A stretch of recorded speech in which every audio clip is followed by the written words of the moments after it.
അസ്സലാമു അലൈക്കും വറഹ്മത്തുള്ളാഹി വബറകാതുഹു. സ്ത്രീയും പുരുഷനും തമ്മിൽ സ്പർശനം കൊണ്ട് ഒതു മുറിയുമോ എന്നത് ഇന്നും ചിലർ വിവാദമാക്കുന്നു. വിശുദ്ധമായ ഖുർആനിലെ 4-ാമത്തെ സൂറത്തുൻ നിസാ 43-ാമത്തെ ആയത്തിലും ഖുർആനിലെ സൂറത്ത് 5 മാഇദ സൂറത്ത് ആയത്ത് 6-ാം നമ്പറിലും ഔ ലാമസ്തുമുൻ നിസാ എന്ന് വിശുദ്ധമായ ഖുർആൻ പറഞ്ഞിട്ടുണ്ട്. ഇവിടെ ബഹുമാനപ്പെട്ട അബ്ദുല്ലാഹി ഇബ്നു മസ്ഊദ് അടക്കമുള്ളവർ അൽ അംസു മാദൂനൽ ജിമാഅ്, ഇവിടെ ഭാര്യ ഭർത്തൃ ശാരീരിക ബന്ധമല്ല ഉദ്ദേശം, തൊടൽ തന്നെയാണ് എന്ന് ബഹുമാനപ്പെട്ട സ്വഹാബി വര്യർ അബ്ദുല്ലാഹി ഇബ്നു മസ്ഊദ് അടക്കമുള്ള ഒരുപാട് സ്വഹാബാക്കൾ പറഞ്ഞിട്ടുണ്ട്. എന്നിട്ട് അവർ പറഞ്ഞു അൽ ഖുബ്ലത്തു മിനൽ ലംസ് വഫീഹൽ വുളൂ, ചുംബിച്ചാലും മറ്റു തൊട്ടാലും ഒക്കെ ഉളു മുറിയുക തന്നെ ചെയ്യും. അതൊക്കെ ഈ ഖുർആനിൽ പറഞ്ഞ മിനൽ ലിമാസ്, തൊടുക എന്നതിൽ പെട്ടതാണ്. ബഹുമാനപ്പെട്ട ഇബ്നു അബി ഹാത്തം, ഇബ്നു ജരീർ അടക്കമുള്ളവർ വളരെ വ്യക്തമായി ഒരുപാട് ഹദീസുകളിലൂടെ അബ്ദുല്ലാഹി ഇബ്നു മസ്ഊദ് അടക്കമുള്ളവരെ തൊട്ട് ഉദ്ധരിക്കുന്ന ഹദീസിൽ അല്ലംസു മാ ദൂനൽ ജിമാഅ്, ശാരീരിക ബന്ധം മാത്രമല്ല ഏത് വിധേന തൊട്ടാലും ഒതു മുറിയും എന്നുള്ള ഹദീസുകൾ ഉദ്ധരിക്കുന്നുണ്ട്. മാത്രമല്ല ബഹുമാനപ്പെട്ട ഉമർ റളിയല്ലാഹു തആല അൻഹു കാന യഖൂലു ഖുബ്ലത്തുർ റജുലി ഇംറാതഹു വജസ്സഹു ബിയദിഹി മിനൽ മുലാമസ, കൈകൊണ്ട് തൊട്ടാലും ചുംബിച്ചാലും ഒക്കെ അതൊക്കെ ഖുർആൻ പറഞ്ഞ ഒതു മുറിയുന്ന മുലാമസയിൽ പെട്ടതു തന്നെയാണ് എന്ന് ബഹുമാനപ്പെട്ട ഉമർ റളിയല്ലാഹു തആല ഉദ്ധരിക്കുന്നത് അല്ലാമ ഇബ്നു കസീർ റളിയല്ലാഹു തആല അൻഹു തന്റെ തഫ്സീറിൽ ഉദ്ധരിക്കുന്നുണ്ട്. ഇങ്ങനെ അനേകം ഹദീസുകളുടെ വെളിച്ചത്തിലാണ് ബഹുമാനപ്പെട്ട ഇമാമുന ശാഫിഈ റളിയല്ലാഹു തആല അൻഹു, മാലിക് റളിയല്ലാഹു അൻഹു, അഹ്മദ് ഇബ്നു ഹംബൽ റളിയല്ലാഹു അൻഹു അടക്കമുള്ളവർ സ്ത്രീയും പുരുഷനും തമ്മിൽ വലിയവരാകണം, അന്യരാകണം, മറയില്ലാതെ തൊട്ടാൽ ഒതു മുറിയും, തൊട്ടവന്റെയും തൊടപ്പെട്ട ആളുടേതും രണ്ടാളുടേതും മുറിയും. മറയുണ്ടെങ്കിൽ മുറിയില്ല. പല്ലോ നഖമോ മുടിയോ മാത്രം തൊട്ടാലും ഒതു മുറിയില്ല. തൊടപ്പെട്ടയാളുടേതു മാത്രമേ മുറിയൂ, തൊട്ടവന്റേത് മാത്രമേ മുറിയൂ, തൊടപ്പെട്ട ആളുടേത് മുറിയില്ല എന്ന് ചിലർക്ക് അഭിപ്രായമുണ്ടെങ്കിലും അത് പ്രബലമേ അല്ല.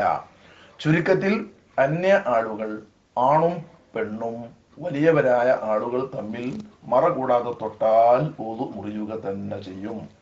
ഇതിന്റെ നിദാനം ലൈംഗിക വികാരം ഇളക്കിവിടാൻ ഇത് ഇടയാക്കുന്നു എന്നാണെന്നും അതിനാൽ വിവാഹബന്ധം നിഷിദ്ധമല്ലാത്ത തന്നെ സ്ത്രീകളാണ് ഇവിടെ വിപക്ഷ എന്നും ഇമാമുന ശാഫിഈ റളിയല്ലാഹു തആല സ്ഥിരീകരിച്ചിട്ടുണ്ട്. ഭാര്യ തൊട്ടാലും ഒതു മുറിയും, പെണ്ണിനെ തൊട്ടാൽ ഒതു മുറിയും എന്ന് പറഞ്ഞ ലോകത്ത് കഴിഞ്ഞു പോയ ഒരു ഇമാമും അതിൽ നിന്ന് ഭാര്യ പുറത്താണ് എന്ന് പറഞ്ഞിട്ടേ ഇല്ല. കാരണം വ്യക്തമാണ്, ഭാര്യയുടെ നഗ്ന സ്പർശനമാണല്ലോ, ഭാര്യയുടെ നഗ്ന ശരീര സ്പർശനാണല്ലോ വികാരം ജനിപ്പിക്കാൻ ഏറ്റവും പര്യാപ്തം. ഇതെല്ലാവർക്കും അറിയാം. അതിനാലാണ് തൊട്ടാലൊന്നും മുറിയുന്ന സ്ത്രീകളുടെ കൂട്ടത്തിൽ നിന്ന് ഭാര്യയും പെടുമെന്നും അതിൽ നിന്ന് ഭാര്യ ഒഴിവാണ് എന്ന് ലോകത്ത് ഒരിമാമും പറഞ്ഞിട്ടില്ല. ബഹുമാനപ്പെട്ട നബി സല്ലല്ലാഹു അലൈഹി വസല്ലം തങ്ങൾ ഭാര്യയെ ചുംബിച്ച ശേഷം വുദു ചെയ്യാതെ നിസ്കരിച്ചു എന്നൊരു ഹദീസ് ഉദ്ധരിക്കപ്പെടാറുണ്ട്. ഇത് സ്വഹീഹായ ഹദീസ് അല്ല എന്ന് ബഹുമാനപ്പെട്ട ഇമാം ഇബ്നു ഹജർ തങ്ങൾ തന്റെ തുഹ്ഫയിൽ വളരെ വ്യക്തമായി പേജ് 86 പറഞ്ഞിട്ടുണ്ട്. അതുപോലെ തന്നെ ഈ ഹദീസ് സ്വീകാര്യയോഗ്യമല്ല, ദുർബലമായ പരമ്പരയാണ് ഇതിനുള്ളത് എന്ന് തുഹ്ഫ 1:38 ഇമാമുൻ നവവി തങ്ങൾ ശറഹുൽ മുഹദ്ദബിലും മറ്റുമൊക്കെ വിവരിച്ചിട്ടുണ്ട്. രാത്രി നിസ്കാരത്തിനിടെ നബി സല്ലല്ലാഹു അലൈഹി വസല്ലം തങ്ങളുടെ സുജൂദിന്റെ സ്ഥലത്ത് ഭാര്യ ആയിഷ ബീവിയുടെ കാൽ വന്നപ്പോൾ കാലിന് കുത്തി, എന്നിട്ട് നബി തങ്ങൾ നിസ്കാരം തുടർന്നു എന്ന ഹദീസ് ഒന്നും ഈ പണ്ഡിതന്മാർ കാണാത്തതല്ല.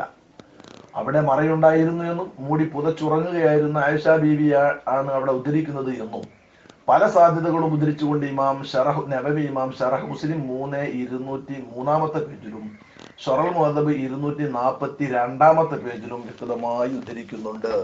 ചുരുക്കത്തിൽ അത്തരം ഹദീസുകൾ പിടിച്ചുകൊണ്ട് തൊട്ടാൽ ഒതു മുറിയില്ല എന്ന് പറയുന്നത് ഒരിക്കലും തന്നെ സ്വീകാര്യയോഗ്യമേ അല്ല. ചുരുക്കത്തിൽ സൂറത്തുൻ നിസായിലെയും സൂറത്ത് മാഇദയിലെയും ഔ ലാമസ്തുമുൻ നിസാ എന്ന ആയത്തിന്റെ വ്യാഖ്യാനം മഹ്റമുകളല്ലാത്ത സ്ത്രീകളെ തൊട്ടാൽ ഒതു മുറിയും എന്ന് തന്നെയാണെന്ന് ഇമാം ഷാഫിഈ റളിയല്ലാഹു തആല അടക്കമുള്ള മഹാന്മാര് പറഞ്ഞത് ഇബ്നു കസീർ വാള്യം 1 623 പേജിൽ പറഞ്ഞിട്ടുണ്ട്. വികാരത്തോടു കൂടെയോ ഉദ്ദേശപൂർവ്വം അല്ലാതെയോ ആണെങ്കിലോ ഏത് വിധേന തൊട്ടാലും അന്യ സ്ത്രീ പുരുഷന്മാരുടെ തൊലി തമ്മിൽ മറ കൂടാതെ ചേരൽ കൊണ്ട് ഒതു മുറിയും എന്ന് തന്നെയാണ് ബഹുമാനപ്പെട്ട ഉമർ റളിയല്ലാഹു അൻഹു, ഇബ്നു മസ്ഊദ് റളിയല്ലാഹു തആല, ഇബ്നു ഉമർ റളിയല്ലാഹു തആല അൻഹു, സെയ്ദ് ഇബ്നു അർഖം റളിയല്ലാഹു അൻഹു, മക്ഹൂൽ റളിയല്ലാഹു അൻഹു, ശുഅബി റളിയല്ലാഹു അൻഹു, നഹവി റളിയല്ലാഹു അൻഹു, അത്താ റളിയല്ലാഹു അൻഹു, സുഹ്രി റളിയല്ലാഹു അൻഹു, യഹ്യ ഇബ്നു സഈദ് റളിയല്ലാഹു തആല, റബീഅത്ത് റളിയല്ലാഹു തആല അൻഹു, ബഹുമാനപ്പെട്ട സഈദ് റളിയല്ലാഹു തആല, അബ്ദുൽ അസീസ് എന്നീ അടക്കമുള്ള ഈ മഹാത്മാക്കൾ മുഴുവൻ റളിയല്ലാഹു അൻഹു ഈ പണ്ഡിതന്മാരെല്ലാം തൊട്ടാൽ ഒന്ന് മുറിയും എന്നു തന്നെയാണ് ഈ ആയത്തിന്റെ വ്യാഖ്യാനമെന്നും അന്യ ആണും പെണ്ണും തൊട്ടാൽ ഒന്ന് മുറിയുമെന്നും ആ മുറിയുന്ന പെണ്ണുങ്ങളിൽ ഭാര്യ പെടുമെന്നും അതുകൊണ്ട് തന്നെ ഭാര്യയെ തൊട്ടാൽ ഒന്ന് മുറിയുമെന്നും വളരെ വ്യക്തമായി ഇമാമുൽ നവവി തങ്ങൾ ഷർഹുൽ മുഹദ്ദബ് വാള്യം 2 പേജിൽ പറഞ്ഞിട്ടുണ്ട്. പ്രത്യേകം ശ്രദ്ധിക്കണം. തൊടപ്പെട്ടത് ഭാര്യയായതിനാൽ മുറിയില്ല എന്ന്, തൊട്ടാൽ ഒതു മുറിയുന്ന പെണ്ണുങ്ങളിൽ നിന്ന് ഭാര്യ ഒഴിവാണെന്ന് ഒരൊറ്റ പണ്ഡിതനും പറഞ്ഞിട്ടേ ഇല്ല എന്നുള്ള വസ്തുത പ്രത്യേകം മനസ്സിലാക്കണം.